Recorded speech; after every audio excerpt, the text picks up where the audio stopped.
সুপ্রিয়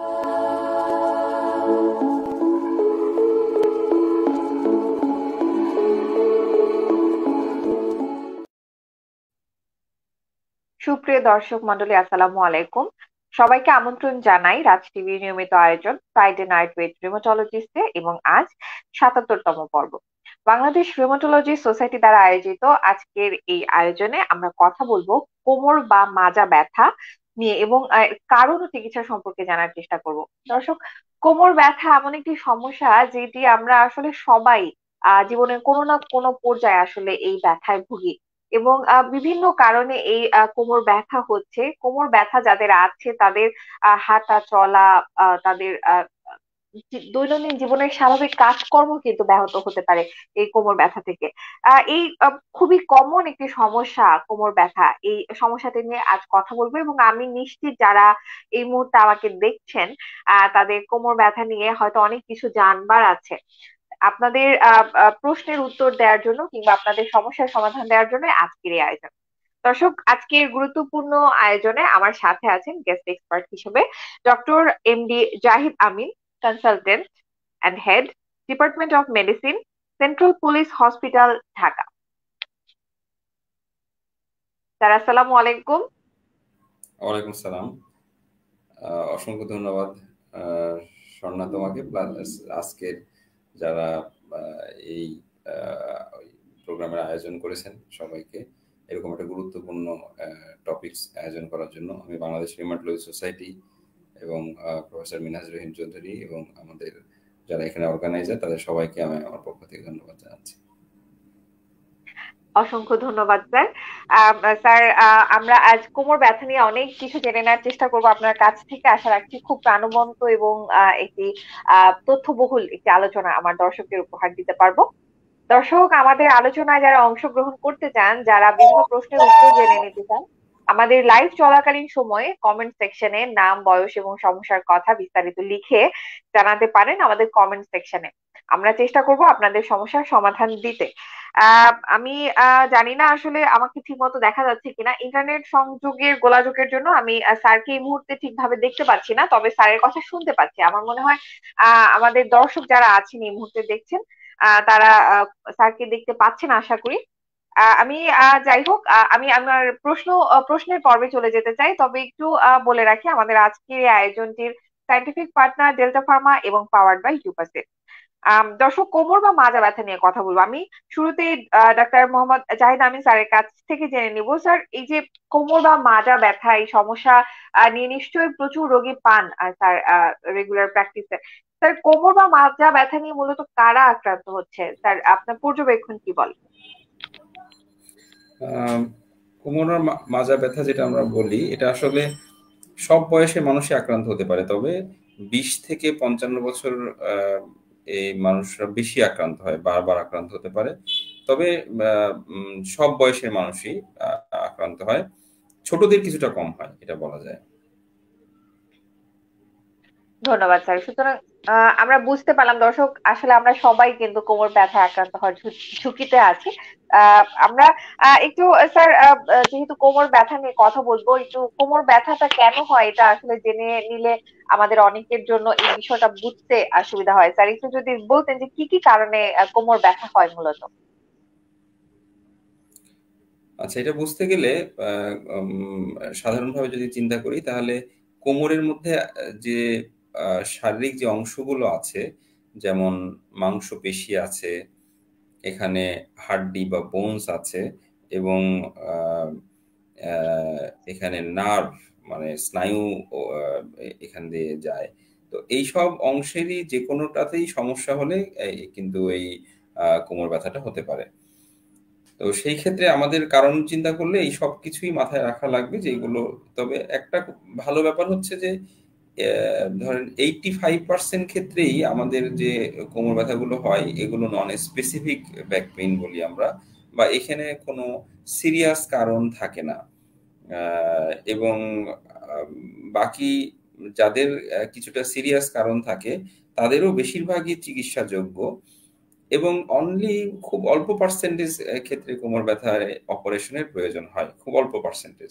তাহলে এখন ওভারঅল যদি আমরা জিনিসটা কোমর ব্যথাটাকে ভাগ করি, তাহলে এভাবে ভাগ করা যায় যে মেকানিক্যাল বা non specific low back pain যেটা এই গ্রুপে তাদের টা পড়ে, বা এই গ্রুপে হচ্ছে সাধারণত ধরেন কোমরের কোনো একটা মাংসপেশি আহ, জোরে সংকোচন হলো, যেটাকে আমরা বলি স্ট্রেইন। কোনো মানুষ হঠাৎ করে দেখবেন যে কাজ করতে গিয়ে, অনেক ভারী জিনিস উঠাতে গিয়ে, কোনো একটা আনইউজুয়াল এক্সারসাইজ করতে গিয়ে হঠাৎ করে বেন্ডিং এর সময় এই ধরনের ব্যথাটা তৈরি হয়। এটাকে বলে হচ্ছে যে আমাদের আহ, এটা কিন্তু নন স্পেসিফিক লো ব্যাক পেইনের একটা গুরুত্বপূর্ণ কারণ। এছাড়াও আমাদের কোমরের হাড্ডিগুলো হয়তো কিছুটা ধারণা থাকলে বুঝতে পারবেন যে একটা হাড্ডি এবং আর একটা হাড্ডির উপরে মিলিয়ে, একটা হাড্ডি আর একটা হাড্ডির উপরে মিলিয়ে একটা স্পাইনাল কলাম তৈরি হয়। তো এই যে স্পাইনালের হাড্ডিগুলো, বোনস গুলোর ভেতরে যে ডিস্ক থাকে, ভেতরে একটা নরম উপাদান থাকে, ধরেন দুটো ইটের মাঝখানে যেরকম একটা নরম উপাদান থাকে, ঠিক ওরকম ভাবে হাড্ডির, একটা হাড্ডি আর একটা হাড্ডির মাঝখানে ব্রিজ করার জন্য আরো কিছু গুরুত্বপূর্ণ কাজ আছে। যেমন শরীরের শক অ্যাবজর্বার হিসেবে ওগুলো কাজ করে। তো এই হাড্ডির মাঝখানে যে ডিস্ক গুলো থাকে, সেই ডিস্ক গুলোর বয়সের সাথে সাথে কিছু পরিবর্তন হতে থাকে, ওয়ার এন্ড টিয়ার এর মতো। এগুলো কারণেও কিন্তু এই এই ডিস্কগুলো যদি কারো বেশি পরিমাণে ক্ষতিগ্রস্ত হয়, তাহলে এই ড্যামেজড অথবা এই ডিস্কের যে নরম অংশগুলো সেগুলো একটু বেরিয়ে গিয়ে হার্ট নার্ভের উপরে চাপ দেয়া, এই ধরনের কারণেও এই মাজা ব্যথাটা হতে পারে। এছাড়া আরো কিছু গুরুত্বপূর্ণ, যেমন আমরা বয়সের সাথে সাথে একটা বাত রোগ হয়, যেমন আমরা বলি যে অস্টিও আর্থ্রাইটিস। এই অস্টিও আর্থ্রাইটিস বাতটাতে ওখানে কোমরের হাড্ডিগুলোর ভিতরে ভিতরে যে জয়েন্ট গুলো আছে সেখানেও কিছুটা প্রদাহ হয়ে এই ধরনের আম, এটাকে আমাদের ভাষায় বলে যে ফ্যাসেট জয়েন্ট আর্থ্রোপ্যাথি, এটা থেকেও হতে পারে। এছাড়া অনেক সময় বয়সের কারণে অ্যাবনর্মাল বোন গ্রোথ হয়, যে বোনটা যেভাবে স্বাভাবিক ছিল তা সেখানে কিছু বনি এক্সক্রিশন বা বনি আউটগ্রোথ হয়। এই বনি আউটগ্রোথ থেকেও লাম্বার স্পাইনাল স্টেনোসিস এটা হতে পারে। এছাড়া অনেক সময় আহ, যে হাড্ডিগুলো সেগুলো তার নিজস্ব জায়গা থেকে একটু সরে যায় লিগামেন্ট এবং দুর্বলতার কারণে, যেটাকে আমরা স্পন্ডালোলিস্থেসিস বলি। এই কারণেও কিন্তু এই ধরনের ব্যথা হতে পারে।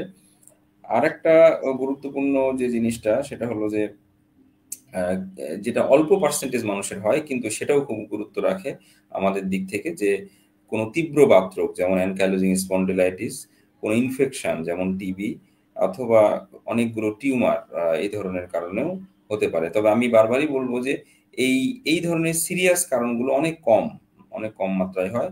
বরং এই যে নন স্পেসিফিক যে কারণগুলো আমি বললাম, বয়সের সাথে চেঞ্জ, কিছুটা হাড়ের বাড়তি, অনেক কিছুটা হাড় ক্ষয়ে যাওয়া, সেটা বয়সের কারণে যে বাত, এগুলোই বেশি পাওয়া যায়। অসংখ্য ধন্যবাদ স্যার। দর্শক, আমার মনে হয় যে আমরা খুব চমৎকার একটা ধারণা পেলাম কোমর ব্যথা কেন হচ্ছে। এই এই কারণগুলো সম্পর্কে একটা পরিষ্কার ধারণা আমরা লাভ করলাম। স্যার, আপনি আমাদের জানালেন যে আসলে বিভিন্ন কারণে কোমর ব্যথা হচ্ছে, তবে অধিকাংশ ক্ষেত্রে আসলে খুব গুরুতর কোনো কারণ থাকে না, মেকানিক্যাল কারণেই বেশিরভাগ ক্ষেত্রে হয়ে থাকে। এছাড়াও বলছিলেন তার বয়সের ভিত্তিতে একটা বয়সের পরে গিয়ে অস্টিওআর্থ্রাইটিস হচ্ছে কিংবা বনি গ্রোথ হচ্ছে। স্যার, তার মানে বয়স এখানে একটা রিস্ক ফ্যাক্টর আমি যদি বলি। স্যার, আর কি কি রিস্ক ফ্যাক্টর আছে যার কারণে এই কোমর ব্যথা হতে পারে? যে কোনো বয়সের মানুষের ক্ষেত্রে হতে পারে, এটা আমিও আগেও বলেছি। তবে হ্যাঁ, লিটারেচারে কিছু কিছু জিনিস পাওয়া যায় যেগুলো রিস্ক ফ্যাক্টর হিসেবে কাজ করতে পারে। যেমন ওবেসিটি, যে অনেক বেশি ভারী যারা বা ওজন বেশি যাদের, তাদের ক্ষেত্রে এটা বেশি হতে পারে। স্মোকিং যদি কেউ করেন, স্মোকিং এ একটা রিস্ক ফ্যাক্টর হিসেবে আমরা ধরি। বয়সের বয়স বেড়ে যাওয়া, এটা তো ডেফিনেটলি একটা রিস্ক ফ্যাক্টর। অনেক সময় মহিলাদের আমরা দেখি যে মহিলাদের সেক্সুয়াল ডিফারেন্স যদি চিন্তা করি, তাহলে মহিলাদের ছেলেদের থেকে বেশি হতে পারে। আবার খুব ফিজিক্যাল স্ট্রেনাস যদি কেউ জব করে থাকে, অকুপেশনাল খুবই হাইলি ফিজিক্যালি ডিমান্ডিং ওয়ার্ক যদি কারো থাকে, তাহলে সেটা যেমন একটা রিস্ক ফ্যাক্টর। আবার কিন্তু একদম সেডেন্টারি, কোনো কাজই উনি করেন না, সারাদিন বসে থাকেন, এই ধরনের ব্যক্তিরাও কিন্তু এর রিস্কের আওতায় পড়ে। আবার আরেকটা ইম্পর্টেন্ট ইস্যু হলো যে সাইকোলজিক্যাল ফ্যাক্টরও কিন্তু অনেক সময় রিস্ক ব্যাক পেইনের একটা কারণ হয়ে দাঁড়ায়। সেই ক্ষেত্রে কোনো অ্যাংজাইটি, তীব্র অ্যাংজাইটি, কোনো তীব্র ডিপ্রেশন থাকলে, অথবা কোনো অনেক সময় জব রিলেটেড ডিসস্যাটিসফ্যাকশন, যে আমি আমার জবে সন্তুষ্ট না, ডিসস্যাটিসফ্যাকশন, এগুলোও কিন্তু একটা রিস্ক ফ্যাক্টর হিসেবে কাজ করতে পারে লো ব্যাক পেইনে। অসংখ্য ধন্যবাদ স্যার। আসলে এই বিষয়টি আমরা হয়তো অনেকেই খুব বেশি খেয়াল দিই না, আমাদের মানসিক স্বাস্থ্যের প্রতি আমরা একটু কম যত্নশীল। স্যার কিন্তু আসলে জানালেন যে বিভিন্ন ধরনের মানসিক সমস্যার দিকে কিংবা আমাদের কর্মক্ষেত্রে আমাদের যদি ডিসস্যাটিসফ্যাকশন থাকে, সেক্ষেত্রেও কিন্তু আসলে এটা একটা প্রভাব বিস্তার করতে পারে, একটা রিস্ক ফ্যাক্টর হিসেবে কাজ করতে পারে। স্যার, যেহেতু কোমর ব্যথা খুব কমন একটি সমস্যা এবং আমরা অনেকেই এই ব্যথায় ভুগি, এবং স্যার বলছিলেন অধিকাংশ ক্ষেত্রে আসলে খুব গুরুতর কোনো কারণ থাকে না। তো স্যার, কোমর ব্যথা নিয়ে কখন ডাক্তার দেখানোটা জরুরি? স্যার, একজন রোগী কোমর ব্যথা নিয়ে ডাক্তারের কাছে কখন আসবে? এই ব্যাপারটাও আমি মনে করি খুব গুরুত্বপূর্ণ, কারণ অনেকেই দেখা যায় যে খুব অল্প স্বল্প একটা সাধারণ সমস্যার জন্য অনেকেই ডাক্তারের শরণাপন্ন হতে হচ্ছে। এবং আপনি তো জানেন হয়তো যে আসলে যে কোনো বিষয়ে একটা ডাক্তারকে দেখানো বা এই প্রসেসের মধ্যে দিয়ে যাওয়া একজন মানুষের জন্য টাইম কনজিউমিং, অর্থের খরচের ব্যাপার এখানে থাকে। সোজা কথা, মানে আমাদের হেলথ ইকোনমির উপর একটা বার্ডেন তৈরি হয়। সেজন্য যদি আমরা একটু মানুষকে একটু অ্যাওয়ার করতে পারি এই ব্যাপারটায়, যে কখন তাদের অবশ্যই কোমর ব্যথা হলেই, কারণ যেহেতু এটা খুব আমি যেটা বললাম যে 80% মানুষই কিন্তু জীবনে কোনো না কোনো সময় অবশ্যই কোমর ব্যথায় আক্রান্ত হন। তো সেই হিসেবে এটা জানাটা আমি মনে করি জরুরি। তো কখন যাবেন, যেমন যদি এমন হয় যে না, হঠাৎ করে উনি উনি একটা পড়ে গেছেন, উনি একটা জায়গা থেকে পড়ে গেছেন, অথবা ওনার কোনোভাবে একটা ইনজুরি লেগেছে ব্যাকে, তারপরে তার অবশ্যই ডাক্তারের শরণাপন্ন হওয়া উচিত। ইনজুরি থেকে যদি হয়, উনি যদি বুঝতে পারেন ডেফিনেট একটা ইনজুরি আছে, অথবা উনি পড়ে গেছেন, ওপর থেকে হোক, কোনো একটা জায়গা থেকে পড়ে গেছেন। দ্বিতীয়ত হলো, যদি উনি কোমর ব্যথার সাথে এটা ফিল করেন যে উনার কোনো একটা পা বা কোনো একটা জায়গা দুর্বল লাগছে, এবং হচ্ছে অবশ হয়ে যাচ্ছে। দুর্বল লাগা, অবশ হওয়া, এটাও কিন্তু একটা খুব গুরুত্বপূর্ণ, যে আপনার নার্ভ পেইনকে ইন্ডিকেট করছে। সেহেতু এটা ডাক্তারের শরণাপন্ন হতে হবে। আবার অনেকে কোমর ব্যথার সাথে সাথে দেখা গেল যে তার পায়খানা এবং প্রস্রাব করার ক্ষেত্রে একটা প্রতিবন্ধকতা তৈরি হচ্ছে, অথবা কন্ট্রোল হারিয়ে যাচ্ছে। এইটা যদি হয় তাহলে ওটা খুব সিরিয়াস ইস্যু। এই মানে কোমর ব্যথার সবচেয়ে সিরিয়াস কারণগুলো, যেগুলো খুব দ্রুত চিকিৎসা লাগে, তার মধ্যে যেটা এই নার্ভের ইনভলভমেন্ট যেখানে থাকে, যেটা আমরা আমাদের ভাষায় কর্ডা ইকুইনাস সিনড্রোম বলি। এটাতে কিন্তু রোগীরা এই ধরনের কমপ্লেন করে থাকে, যে উনি বোধ পান না, অবশ লাগে, এবং হচ্ছে যে ওনার বাউল ব্লাডার কন্ট্রোলটা নষ্ট হয়ে যায়, মানে আমার প্রস্রাব পায়খানার সমস্যা হতে পারে। তো এইটা একটা গুরুত্বপূর্ণ কারণ, যেটার জন্য তাকে অবশ্যই আমি বলবো যে দ্রুত ডাক্তারের কাছে দেখাতে হবে। এছাড়া আরো কিছু জিনিস, যেমন যদি কোনো কারণে কোমর ব্যথার সাথে আনএক্সপ্লেইনড ওয়েট লস থাকে, যে না উনি বুঝতে পারছেন না, কিন্তু উনার ক্রমাগত ওয়েট কমে যাচ্ছে। আবার উনি যদি যেদিন কোমর ব্যথা হয়েছে সেদিন থেকে তার জ্বর হালকা হোক, কিন্তু জ্বর জ্বর লাগছে, এবং শরীরটা ওনার খারাপ লাগছে, যে ফিলিং অফ আনওয়েল যেটা আমরা বলি। অথবা অনেকের রাত্রে ঘুমানোর সময় ব্যথা বেড়ে যাচ্ছে, অথবা অনেক সময় যে রাত্রে ঘাম হচ্ছে, এরকম, মানে উনি সুস্থ না। একটা হলো আদারওয়াইজ সব দিকে ভালো, শুধু কোমর ব্যথা, সেটা একটা। একটা হলো যে না, সাথে এই ধরনের একটা সিমটমও আছে, তাহলে তাকে ডাক্তারের শরণাপন্ন হতে হবে দ্রুত। আরেকটা হলো যে অনেক সময় অনেকে কিছু ইমিউনোসাপ্রেসিভ ড্রাগ খেয়ে থাকেন, যে কোনো কারণে তিনি একটা ড্রাগ নিচ্ছেন, যেমন প্রেডনিসোলন বা কোনো একটা কারণে উনি জানেন। ওনাকে সাধারণত ইমিউনোসাপ্রেসিভ ড্রাগ আমরা যখন কোনো রোগীকে দিই, আমরা কিন্তু অবশ্যই অবহিত করি যে আপনি কিন্তু যে ওষুধটা খাচ্ছেন সেটা আপনার রোগ প্রতিরোধ ক্ষমতাকে হ্যাম্পার করতে পারে। এই ধরনের কোনো ড্রাগ যদি আমি জানা থাকে যে আমি খাচ্ছি, তাহলে অবশ্যই কোমর ব্যথা হলে এটা খুব গুরুত্বের সাথে নিতে হবে, এবং দ্রুত ডাক্তারের পরামর্শ নিতে হবে। এছাড়া অনেক রোগী, যেমন ডায়াবেটিস রোগীদেরও সাধারণত রোগ প্রতিরোধ ক্ষমতা কম থাকে, তাদেরও এইটার পরামর্শ নিতে হবে। এছাড়াও বিভিন্ন ক্যান্সারের রোগী, যদি ক্যান্সার হয়ে থাকে, আগে থেকে হিস্ট্রি আছে, ক্যান্সার হয়তো চিকিৎসা করে ভালো আছেন, তারপরও তাদেরও পরামর্শ নেওয়াটা জরুরি। এবং আরো দু একটা ব্যাপার, যেমন অনেকের অস্টিওপোরোসিস বলে একটা রোগ, যে হাড় ক্ষয়ের রোগ জানা থাকে আগে থেকে, যেমন হাড় ক্ষয় আছে, তাদেরও কিন্তু কোমর ব্যথা হলে দেরি করা যাবে না, ডাক্তারের শরণাপন্ন হতে হবে। আরেকটা হলো যে খুব সিভিয়ার, মানে এত সিভিয়ার যে আমি সাধারণ কাজই করতে পারছি না, আমি একদম সাধারণ কোনো আমার ডেইলি লিভিং আমার সমস্যা হচ্ছে, এইটা একটা। আর একটা হলো যে না, ব্যথাটা অত বেশি না, খুব অল্পই, বেয়ার করতে পারছি, চলতে পারছি, কিন্তু 4 সপ্তাহের বেশি হয়ে গেছে ব্যথাটা, 4টা সপ্তাহ ক্রস করে ফেলছে। এটা সাধারণত এই ধরনের মেকানিক্যাল যে ব্যাক পেন গুলো আমি বললাম, এগুলো কিন্তু সেলফ লিমিটিং এবং 4 সপ্তাহের মধ্যে কমে যায়। সেই জন্য যদি কারো এই 4 সপ্তাহের বেশি হতে থাকে তাহলেও কিন্তু আমাদের ডাক্তারের পরামর্শ নিতে হবে। তো এই বিষয়গুলো যদি আমরা মাথায় রাখি তাহলে আমার মনে হয় যে আমি কখন ডাক্তারের কাছে যাব এই ব্যাপারটা আমার আহ, ঠিক করা, আমার সিদ্ধান্ত নেওয়াটা সহজ হবে। অসংখ্য ধন্যবাদ স্যার, খুব গুরুত্বপূর্ণ কিছু বিষয় তুলে ধরেছেন। আমার মনে হয় যে আমাদের এই আয়োজনের যে মূল লক্ষ্য আমাদের দর্শকদের সচেতন করা, এটা বোধহয় স্যার আপনার এই কথার পর সফল হলো। স্যার অনেক গুরুত্বপূর্ণ কিছু বিষয় তুলে ধরেছেন যাতে আমরা সাবধান হতে পারি। কোমর ব্যথার মতো একটি কমন সমস্যার পেছনে আসলে অনেক গুরুতর কারণ থাকতে পারে।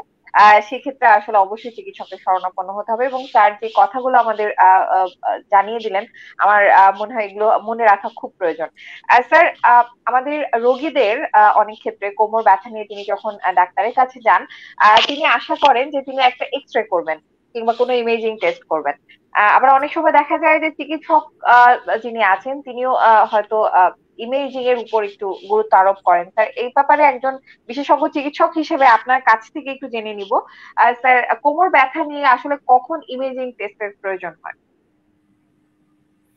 কোমর ব্যথা নিয়ে আসলে আহ, বেশিরভাগ ক্ষেত্রেই কিন্তু আমি যেটা বললাম, যেহেতু এটা খুব খারাপ কারণ এখানে জড়িত থাকে না, সেহেতু বেশিরভাগ ক্ষেত্রে ইমেজিং এর প্রয়োজন হয় না।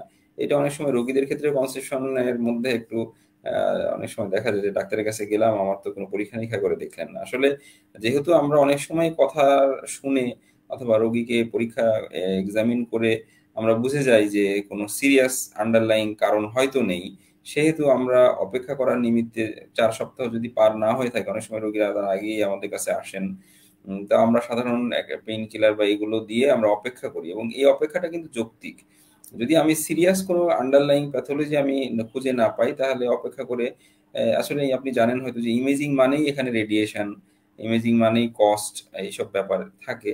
তো সেহেতু আমরা ঢালাওভাবে সব রোগীকেই এই পরীক্ষা নিরীক্ষার এই চাপের মধ্যে না ফেলা উচিত, এবং আমার মনে হয় যে রোগীদের পক্ষ থেকেও এই সচেতনতা দরকার যে কোমর ব্যথা হলেই যে পরীক্ষা নিরীক্ষা লাগবে এবং ইমেজিং করতে হবে তা না। তবে হ্যাঁ, আমি যে সমস্ত খারাপ জিনিসগুলো, সিমটম গুলো ইন্ডিকেট করলাম, যে হ্যাঁ যদি কারো অবশ লেগে থাকে, যদি কারো আহ, উম, আহ, যে আমি যেটা বললাম বাউল ব্লাডার কন্ট্রোল হারিয়ে যায়, যে না আমি প্রস্রাব পায়খানা করতে গেলেও সমস্যা হচ্ছে, সাথে আন্ডারলাইং আদার কোনো সিরিয়াস কারণ, যেমন উনি আগে থেকে অস্টিওপোরোসিস রোগী, ডায়াবেটিস রোগী, কোনো ইমিউনোসাপ্রেসিভ ওষুধ খাচ্ছেন, অথবা উনি ক্যান্সারের রোগী, অথবা ওনার জ্বর আসতেছে, এই ধরনের যে সিচুয়েশন গুলো আমি এতক্ষণ বললাম, বা যেটা আনএক্সপ্লেইনড ওয়েট লস, এই ধরনের সিচুয়েশন বললাম, এই সব সিচুয়েশনে অবশ্যই ইমেজিংটা জরুরি, এবং সেক্ষেত্রে এমআরআই অফ ব্যাক এইটা আমাদের চয়েস অফ ইনভেস্টিগেশন। কোনো কোনো ক্ষেত্রে যদি আমাদের কাছে মনে হয় যে অ্যানকালোজিং স্পন্ডিলাইটিস বা এই ধরনের সাধারণ যেগুলো এক্সরে দিয়েও হয়তো বোঝা সম্ভব, অস্টিওপোরোসিস, এইগুলো আমরা সময় এক্সরে করতে পারি। তবে বেশিরভাগ ক্ষেত্রে কিন্তু MRI is the choice of investigation, এবং সেইটা মিনিমাম 4টা সপ্তাহ যাওয়ার পরে, এবং যদি 4 সপ্তাহ আগে হতে পারে যদি ওই ধরনের সিরিয়াস কারণ থাকে। এই কনসেপশনটা একটু আমি আমি মনে করি যে এজ এ ফিজিশিয়ানদেরও একটু সচেতন হওয়া দরকার, রোগীদেরও অনেক সময় যে আমি আননেসেসারি, বিশেষ করে অনেক সময় ইয়াং ফিমেল দেখা যায় যে ইয়াং ফিমেলদের কিন্তু রেডিয়েশন এক্সপোজার যত কম হওয়া যায় in the lower abdomen specially, to save the ovary and to save the fertility, এটা কিন্তু গুরুত্বের সাথে একটু বিবেচনা করা দরকার। অনেক সময় দেখা যায় যে আমরা যত্রতত্র আমরা এক্সরে করে ফেলছি, কিন্তু এটা একটু ফিজিশিয়ানদের সতর্কতা অবশ্যই দরকার, রোগীদের ক্ষেত্রেও ওই সাবধানতাটা দরকার, যে আমরা একদম যথাযথ জরুরি কারণ যখন আমরা দরকার, যেটা আমাদেরকে আসলেই চিকিৎসা ক্ষেত্রে অনেকখানি হেল্প করবে, তখন আমরা করবো, আদারওয়াইজ এটা করবো না। ধন্যবাদ স্যার। স্যার, আমরা আলোচনার শুরুতেই জেনেছি কোমর ব্যথার পেছনে অনেক ধরনের কারণ থাকতে পারে এবং চিকিৎসা সবসময় স্যার কারণের উপর নির্ভর করে। তারপরেও স্যার আপনার কাছ থেকে একটু চিকিৎসা সম্পর্কে একটু জেনে নিব, আসলে কোমর ব্যথা নিয়ে যখন রোগীরা আসেন চিকিৎসাটা কোন ক্ষেত্রে কেমন হয়ে থাকে স্যার? আচ্ছা, চিকিৎসার ব্যাপারে আমি প্রথমেই যেটা বলবো যে নাথিং টু বি ওরিড, এই আগেই বারবারই আমি রোগীদের আশ্বস্ত করব। এইখানে একটা গুরুত্বপূর্ণ ইস্যু হলো যে অনেক সময় কোমর ব্যথা যখন তীব্র আকারে আসে, তখন আমাদের চিন্তাটা থাকে যে আহ, আহ, যে আমি এই সময় মনে হয় একদম কমপ্লিট বেড রেস্ট নিলেই খুব ভালো। অনেক সময় ডাক্তারও অ্যাডভাইস করে ফেলি আমরা যে না একদম কমপ্লিট আপনি নড়াচড়াই করবেন না, এই ধরনের একটা বেড রেস্ট। টয়লেটে যায়, শুধু টয়লেটে যাবেন আর বিছানায় থাকবেন, এরকম একটা। আমি কিন্তু অনেক জায়গা থেকে রোগীরা আসেন আমার কাছে, এবং তখন দেখা যায় যে এই ধরনের অ্যাডভাইস খোদ আমাদের ডাক্তাররাই অনেক সময় করে ফেলেন। তো এটা আমি বলবো যে ইন্টারন্যাশনাল লিটারেচার সবকিছু মিলিয়ে দেখলে remain active is or staying active is the mainstay of treatment of low back pain, একটা খুব গুরুত্বপূর্ণ অংশ। সেই জন্য আপনি খুব তীব্র ব্যথা হলে যেটা আপনি নড়াচড়াই করতে পারছেন এরকম হলে 1 থেকে 2 দিন আমরা বলি যে আপনি একটু বিশ্রাম নেবেন। বাকি দিনগুলোতে বাকি কিন্তু আপনি, হ্যাঁ, এতটুকু পরিশ্রম করা, এতটুকু কাজ করা যে কাজ করলে আপনি খুব তীব্র ব্যথা হচ্ছে না, কিন্তু আপনি অ্যাক্টিভ থাকা, যে আমার ডেইলি লাইফটা, ডেইলি কাজ, যেটা কাজ করছি বা যে আমি অফিসে যাচ্ছি, এটা আমি চেষ্টা করব মেনটেন করার জন্য। তাহলে একটা হলো যে remaining active or staying active is the one of the important issue. এইটা একটা খুব গুরুত্বপূর্ণ। যখন আপনার খুব তীব্র হবে তখন আমরা বলি যে শুয়ে থেকে, অথবা আপনি হলো আহ, আহ, আপনার যে কোনো কাতে শুয়ে থাকতে পারেন, অথবা চিত হয়ে শুয়ে থাকতে পারেন, সাথে যদি হাঁটুর নিচে একটা বালিশ নিয়ে নেন এবং মাথার দিকটা একটু উঁচু রাখেন, তাহলে এই এই পোস্টারে একটু ভালো আরাম পাওয়া যায় শুয়ে থেকে। তাহলে এই পোস্টারটা ইউজ করা যেতে পারে। আর সাথে সাথে কিছু নন স্পেসিফিক যেটা হোম ম্যানিপুলেশন বলি আমরা, সেগুলোরও কিছু গুরুত্ব আছে। যেমন আমরা হিট অ্যাপ্লিকেশন বলি, যদিও খুব সাবধানতার সাথে করতে হবে, অনেকে দেখে যে পুড়িয়ে ফেলেন, এরকম না। হট ওয়াটার ব্যাগ অথবা ময়েস্ট হিট দিয়েও হিট অ্যাপ্লিকেশন করা যেতে পারে, এটা কিন্তু অনেক সময় খুব রিলিভিং হয়। এছাড়াও লোকাল জেল ইউজ করা যেতে পারে, যে কোমরের দেওয়ার জন্য। অনেক সময় বাজারে তো ওভার দ্য কাউন্টার জেল পাওয়া যায়। ওভার দ্য কাউন্টার শব্দটা বাংলাদেশের জন্য খুব প্রযোজ্য না, কারণ বাংলাদেশে সবকিছু ওভার দ্য কাউন্টার। তো আমরা যদিও তারপরেও আমি বলবো যে আহ, নিজেরা বাসায় যে সমস্ত পেইন কিলার জেল পাওয়া যায় এগুলো আমরা ব্যবহার করতে পারি। এটা আর এর সাথে সাথে আহ, অল্প কিছু পেইন কিলার যেমন প্যারাসিটামল কারো কারো ক্ষেত্রে হেল্প করে। আর যদি জানা থাকে যে আমার এই কোনো পেইন কিলার আগে আমি খেয়েছি, আমার খুব বড় অসুবিধা হয় না, ছোটখাটো যেমন ন্যাপ্রক্সেন এই টাইপের পেইন কিলার আমি নিতে পারি, এটা যে খুব বড় ধরনের ভুল হবে তা না। আর এর সাথে অনেকে বলে থাকেন যে স্পাইনাল ম্যানুপুলেশন, কিছুটা মেসেজ, এগুলো হেল্প করে, কিছুটা করতে পারে, কিন্তু এ খুব লিটারেচারে প্রুফ না। ফাইনালি আরেকটা জিনিস হচ্ছে যে আমাদের রিডাকশন অফ স্ট্রেস, এটা খুব গুরুত্বপূর্ণ। যে আমরা যে কোনো ব্যথাই হোক না কেন, আমি কিন্তু সাইকোলজিক্যাল স্ট্রেসটা কম নিব না, আমরা এটা মাথায় রাখবো যেটা খুব সিরিয়াস কিছু না।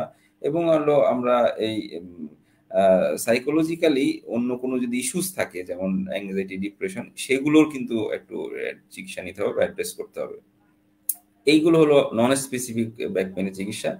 আর স্পেসিফিক যেটা হচ্ছে যে খারাপ কারণ যেগুলো থাকে, ইনফেকশন, টিবি, অ্যানকাইলোজিং স্পন্ডিলাইটিস, এইগুলো চিকিৎসার আসলে আলোচনাটা তো একটু ডিটেলস। আমার মনে হয় যে এইটা ওই স্পেসিফিক ডাক্তারের কাছে গিয়ে নিলে সেটা বেটার হয়, সেই ধরনের চিকিৎসা যদি প্রয়োজন হয়। ধন্যবাদ স্যার। স্যার, আমরা সবসময় চাই আমাদের অসুখ বিসুখ থেকে নিজেদেরকে দূরে রাখতে। স্যার, কোমর ব্যথা থেকে দূরে থাকার কোনো উপায় কি আছে স্যার? প্রতিরোধ করার কোনো উপায় কি আছে? হ্যাঁ, অবশ্যই। মানে আসলে এই কোমর ব্যথাটা তো আমরা আগেও আলোচনা করলাম, যেটা হলো যে এই যেহেতু কোমর ব্যথারও অন্যান্য উপসর্গের মতো বা অন্যান্য রোগের মতো কিছু রিস্ক ফ্যাক্টর আছে, সেহেতু আমাদের ওই রিস্ক ফ্যাক্টর গুলোকে যদি আমি একটু অ্যাড্রেস করতে পারি, তাহলে কিন্তু এটা প্রিভেন্ট করা অনেক ক্ষেত্রেই হয়তো সম্ভব। তার মধ্যে একটা গুরুত্বপূর্ণ হচ্ছে যে ওজন যাতে না বাড়ে আমাদের, বা যাদের ওভারওয়েট, যারা অলরেডি আছেন, তারা যাতে ওজন কমানোর দিকে একটু মনোযোগী হন। সেই ক্ষেত্রে অবশ্যই অনেক বড় একটা প্রসঙ্গ এসে যাবে যে আমাদের ওভারঅল এখনকার লাইফস্টাইল এবং আমাদের ডাইট এবং আমাদের এক্সারসাইজ, এইগুলোর কিন্তু একটু গুরুত্ব আসবে। তবে হ্যাঁ, একটা ব্যাপার হলো কোমর ব্যথার ক্ষেত্রে, যে ধরেন এখন আজকে আমার কোমর ব্যথা হয়েছে, আমি কালকের থেকে বা 2-3 দিন পর থেকে আমি একটা খুবই উৎসাহী হয়ে আমি একটা নতুন এক্সারসাইজ প্রোগ্রামে শুরু করলাম, এটা এটা করা ঠিক হবে না। মানে আপনার এটাকে একটা হিলিং টাইম দিয়ে তারপরে আপনি এই ধরনের প্রিভেন্টিভ মেজার গুলোর দিকে আগাতে হবে। তাহলে আমরা একটা ডাইটারি প্যাটার্ন এবং এক্সারসাইজ, এগুলো সব আমি বলবো যে সমস্ত রোগের জন্যই কিন্তু এগুলো খুব গুরুত্বপূর্ণ অংশ। সেহেতু যাতে ওজনটা না বাড়ে এবং ওজনের সাথে সাথে আমাদের জীবন আচরণ, জীবন পদ্ধতি যাতে পরিবর্তন হয় সেইটা আমরা খেয়াল রাখবো। এছাড়া অবশ্যই কিছু কিছু যেগুলো স্মোকিং, এটা তো বলাই বাহুল্য আসলে। আমি পার্সোনালি আমি আসলে খুব কোনো উপকার আমি এটার মধ্যে দেখি না। এই জন্য কেন যে মানুষ এত বেশি এটাতে ইন্ডালজ হয়, যারা হয়তো খায় তারা অন্যভাবে ব্যাখ্যা দিবে, কিন্তু আমার কাছে মনে হয় যে এটা পুরোপুরি অ্যাভয়েড করাই ভালো। তাহলে স্মোকিংটা বন্ধ করা এবং সেডেন্টারি কাজ যারা করি, আমরা সেডেন্টারি একদম বসা কাজ করি, তারাও কিন্তু মাঝে মাঝে একটু ব্রেক নেওয়া, মাঝে মাঝে মানে টানা বসে না থেকে কিছুক্ষণ বসে থাকলাম, আবার কিছু সময় আমরা কাজ করলাম, এভাবে করা। এবং সর্বোপরি যে আমাদের পোস্টারাল যে অ্যাক্টিভিটি গুলো, যে আমি ধরেন দাঁড়িয়ে থেকে কোনো কাজ করছি, সেই দাঁড়িয়ে থাকাটাও যাতে এই যে মাঝে মাঝে এক পায়ে দাঁড়ালাম, মাঝে মাঝে দু পায়ে দাঁড়ালাম, আবার মাঝে এই যে একটা চেঞ্জ করে করে করা। তারপরে হলো আমাদের ভারী জিনিস উঠানোর সময়, এগুলো কিন্তু অনেক জায়গায় এখন ভিডিওতেও পাওয়া যায় যে আমার রাইট পোস্টার কোনটা, কোন কাজের জন্য কোন পোস্টারটা আমাকে অবলম্বন করতে হবে। এটা এই স্বল্প সময়ে দেখানো সম্ভব না, তবে এটা আপনারা ইউটিউবে ভিডিও দেখতে পারেন যে রাইট পোস্টারিং অফ ওয়ার্ক আর অকুপেশনাল পোস্টার। তাহলে এই পোস্টারিং এবং পজিশনিং গুলো কিন্তু ঠিক মতো করতে হবে। অনেকের ঘুমানোতে, অনেকের বসাতে অনেক পোস্টারের সমস্যা থাকে, যে যেভাবে বসলে আসলে ব্যথাগুলো বেড়ে যাবে, দেখালাম আমরা সেটাই বারবার করছি। এই ধরনের পোস্টারাল কারেকশন গুলো খুব গুরুত্বপূর্ণ। আর এর সাথে সাথে অবশ্যই যেটা আগেও বললাম যে যে কোনো ভাবে হোক স্ট্রেস যদি আমরা কমাতে পারি, আমরা যদি মেন্টাল স্ট্রেসটা কমাতে পারি, মেন্টাল স্ট্রেস যদিও প্রসঙ্গটা খুব রিলিভেন্ট না হয়তো হতে পারে, তারপরেও বলি যে হলো যে আমাদের এখনকার সোসাইটিতে যে কম্প্যারিজন, এই যে মানে আরেকজনের সাথে আরেকজনের যেটা কম্প্যারিজন, যে ও ভালো আছে আমি ভালো নাই, এই যে একটা কম্প্যারিজন, এই যে স্ট্রেস, এই যে একটা ডিপ্রেশন তৈরি করে আমাদের মধ্যে, আমার মনে হয় যে এইটার থেকে একটু আমরা যদি আমার লাইফটা যাতে আমি এনজয় করি এরকম ভাবে যদি একটু চলতে পারি, তাহলে হয়তো অনেক অনেক স্ট্রেস থেকে বাঁচা যাবে। আর হলো যে অযাচিত যেটা আমার স্ট্রেসটা না নিলেও না, সেটা আমি নিলাম না, এরকম ভাবে একটু চলতে পারলে আমার মনে হয় যে এই সাইকোলজিক্যাল, এই পার্টের সাইকোলজিক্যাল ইস্যুটাও একটু অ্যাডজাস্ট হয়ে যাবে। তা এইভাবে আমার মনে হয় যে এটা আমরা প্রিভেন্ট করতে পারি। অসংখ্য ধন্যবাদ ডক্টর মোহাম্মদ জাহিদ আমিন স্যার। স্যার আমরা আজ অনেক কিছু শিখেছি পুরো আলোচনা থেকে। স্যার আমাদের পুরো আলোচনাটি আমাদের দর্শকদের কাজে আসবে এটা আমার বিশ্বাস। এবং স্যার এতক্ষণ আমাদেরকে সময় দেওয়ার জন্য আপনাকে আবারও কৃতজ্ঞতা জানাই। এবং সেই সাথে স্যার আপনার সর্বাঙ্গীন কল্যাণ কামনা করছি এবং আপনার উত্তরোত্তর সাফল্য কামনা করছি। এবং দর্শক আমাদের সাথে এতক্ষণ যারা ছিলেন সবাইকে আমি আন্তরিক ধন্যবাদ জানাতে চাই আমাদের সাথে থাকার জন্য। দর্শক আমরা কথা বললাম কোমর ব্যথা নিয়ে।